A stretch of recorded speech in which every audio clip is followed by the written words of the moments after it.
Registracija į GPS meistro servisą.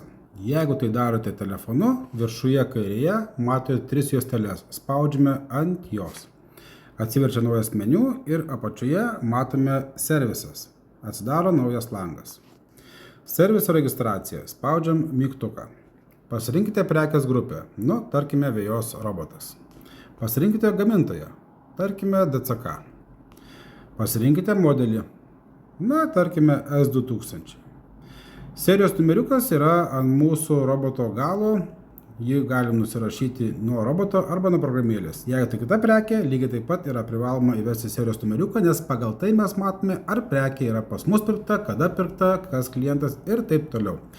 Gedimo aprašymas gali būti kažkoks išsamus, apie ką pastebėjote, kas ne taip. Mes tiesiog rašom šiuo atveju testas.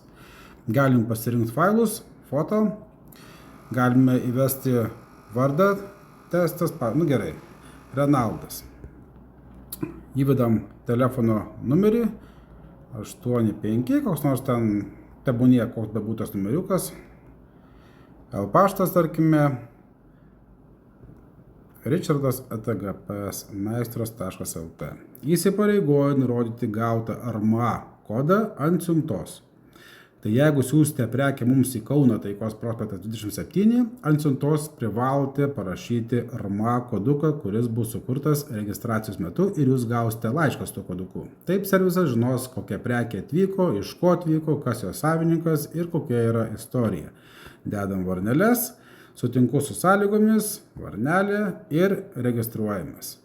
Pasikeliame viršų, mes jau matom sukurtą RMA koduką. Jūs gausite laišką.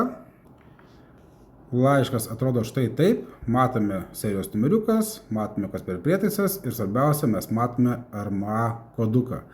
Viskas, ką reikia daryti, vieninteliu keliu bendrauti yra L paštu. Atrašote, parašote, papildote, mes paklausime, jūs atsakote, viskas vyksta elektroniniu būdu.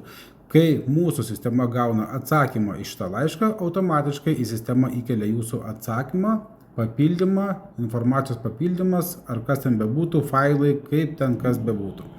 Taip, kad jokie skambučiai į servisą bendruoju telefonu, jie nebus naudingi jums. Mes taip pat neskambinam, mes bendraujam raštu, tam, kad būtų visa pokalbio chronologija ir visa istorija, kas daryta, kur daryta, kada daryta ir taip toliau.